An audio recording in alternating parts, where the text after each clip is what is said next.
അല്ല, ആ സംശയം അന്നേ ഉന്നയിക്കേണ്ടതാണല്ലോ. അന്നിവർ പരിശോധിച്ചില്ല എൻ്റെ ചോദ്യം. ഇനിയിപ്പോൾ എന്ത് ചെയ്യാൻ പറ്റും? ഇവർ പരാതി കൊടുക്കട്ടെ, നിയമപ്രകാരം പോകട്ടെ. അവിടെ ഏതെങ്കിലും ഈ വീട്ടിലെ ആളുകളിൽ വോട്ട് ചേർത്തിട്ടുണ്ടെങ്കിൽ അതിനുള്ള ഉത്തരവാദി BJP ആണ്. അത് CPM ആണല്ലോ സാധാരണ വ്യാപകമായിട്ട് കള്ളവോട്ട് ചേർക്കുന്നത്. CPM വ്യാപകമായിട്ട് കള്ളവോട്ട് ചേർക്കാറുണ്ടല്ലോ. തൃശ്ശൂരിലും CPM കള്ളവോട്ട് ചേർത്തിട്ടുണ്ടാകും. CPMൻ്റെ സ്ഥിരം പരിപാടിയാണ് വ്യാപകമായിട്ട് കള്ളവോട്ട് ചേർക്കുക എന്നുള്ളത്. കള്ളവോട്ട് എന്ന് പറഞ്ഞാൽ ഒരാൾ 2 സ്ഥലത്ത് വോട്ട് ചെയ്യുമ്പോഴാണ് ജനപ്രാതിനിധ്യ നിയമപ്രകാരം തെറ്റാവുന്നത്. ഇവർ ഇപ്പോൾ ഈ കണ്ടെത്തിയ ആളുകൾ മറ്റെവിടെയെങ്കിലും വോട്ട് ചെയ്തിട്ടുണ്ടെങ്കിൽ ക്രിമിനൽ കേസ് എടുക്കാം, അതെടുക്കട്ടെ. അതിന് BJPയോടാണോ കുറ്റം പറയുക? അതിന് സുരേഷ് ഗോപി അങ്ങനെയാണോ ജയിച്ചത്? 75,000 വോട്ടിനല്ലേ സുരേഷ് ഗോപി ജയിച്ചിട്ടുള്ളത്? ഞാൻ ചോദിക്കട്ടെ, കോൺഗ്രസിൻ്റെ വോട്ട് കുറഞ്ഞല്ലോ, ശരി, ഞങ്ങൾ കൂടുതൽ വോട്ട് ചേർത്തു, അത് ഞങ്ങൾക്ക് കിട്ടേണ്ട വോട്ടുകൾ. കോൺഗ്രസിൻ്റെ കുറഞ്ഞ വോട്ട് ഇവിടെ പോയി.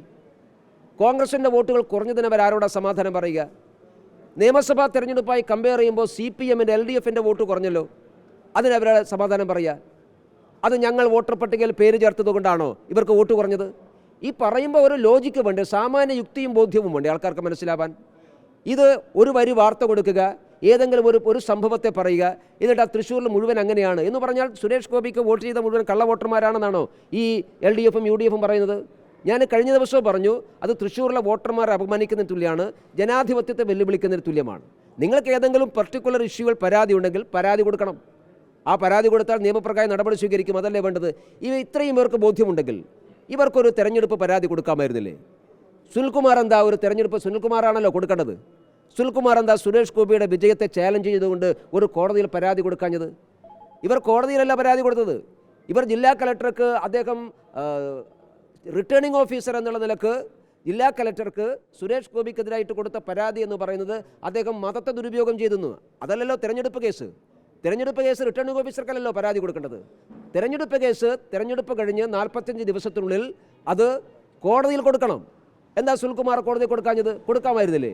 ഇവരുടെ കയ്യിൽ തെളിവുണ്ടെ കൊടുക്കാമായിരുന്നില്ലേ? അപ്പോൾ ഇതൊക്കെ ആടിനെ പട്ടിയാക്കുന്നതിന് തുല്യമാണ്. ഇത് ജനാധിപത്യ വിരുദ്ധമാണ്. സുരേഷ് ഗോപിയുടെ വിജയത്തിൽ നിങ്ങൾക്ക് ബുദ്ധിമുട്ടുണ്ടെന്ന് ഞങ്ങൾക്കറിയാം നന്നായിട്ട്.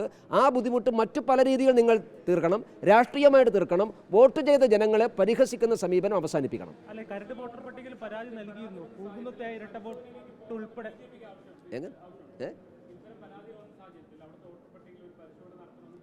ഞങ്ങൾക്കെന്താ വിരോധം? പരിശോധന നടത്തിക്കോട്ടെ, ഞങ്ങൾക്ക് ആവശ്യമില്ല. അവർക്ക് ആവശ്യമുണ്ടെങ്കിൽ അവർ പരിശോധിച്ചോട്ടെ, അവർ പരിശോധിക്കാൻ കോടതിയിൽ പോയിക്കോട്ടെ. ഞങ്ങൾക്ക് എന്താ ബുദ്ധിമുട്ട്?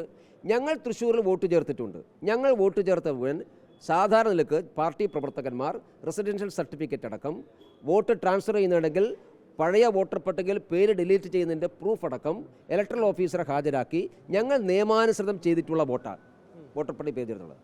അത് ആര് വേണമെങ്കിലും ചോദ്യം ചെയ്തോട്ടെ, ഞങ്ങൾക്ക് വിരോധമൊന്നുമില്ല. അത് ഞങ്ങൾക്ക് കോടതിയിൽ പ്രൂവ് ചെയ്യാൻ, തെളിയിക്കാൻ വേണ്ടി ഞങ്ങൾക്ക് സാധിക്കും. ഭരണാധികാരിയായ കളക്ടർക്ക് കുങ്കുമത്തെ ഇരട്ട വോട്ട് ഉൾപ്പെടെ പരാതി നൽകിയിരുന്നെന്നാണ് കെ മുരളീധരൻ പറയുന്നത്. കളക്ടർ തള്ളിക്കളയാണ് ചെയ്തത്. തള്ളിക്കളഞ്ഞ പരാതി അവർക്ക് കേസിന് പോകാമല്ലോ. ജില്ലാ കളക്ടറുടെ പരാതി തള്ളിക്കളഞ്ഞാൽ ജില്ലാ കളക്ടർക്ക് എങ്ങനെ തള്ളിക്കളയാൻ സാധിക്കും? വോട്ടർ പട്ടികയിൽ പേര് ചേർക്കുമ്പോൾ നമ്മൾ ഹാജരാക്കിയുള്ള പ്രൂഫ് കറക്റ്റാണെങ്കിൽ ആദ്യം ജില്ലാ കളക്ടറിലല്ലോ പരിശോധിക്കുന്നത്. ആദ്യം പരിശോധിക്കുന്നത് ബൂത്ത് ലെവൽ ഓഫീസറാണ്. നിങ്ങൾക്കറിയാമല്ലോ വോട്ടർ പട്ടികയിൽ പേര് ചേർക്കുന്നതിൻ്റെ പ്രൊസീജിയർ എന്താണെന്ന്. നാം അപേക്ഷ കൊടുത്തു കഴിഞ്ഞാൽ ബൂത്ത് ലെവൽ ഓഫീസറെ തെരഞ്ഞെടുപ്പ് കമ്മീഷൻ ചുമതലപ്പെടുന്നു. എങ്ങനെ ചുമതലപ്പെടുത്തുന്നു? തെരഞ്ഞെടുപ്പ് കമ്മീഷൻ നേരിട്ട് ചുമതലപ്പെടുത്തുകയല്ല, സംസ്ഥാന സർക്കാർ നിശ്ചയിക്കുന്ന ആളെ കൊടുക്കുകയാണ്. തൃശ്ശൂരിൽ ഞങ്ങൾ പരിശോധിച്ചു.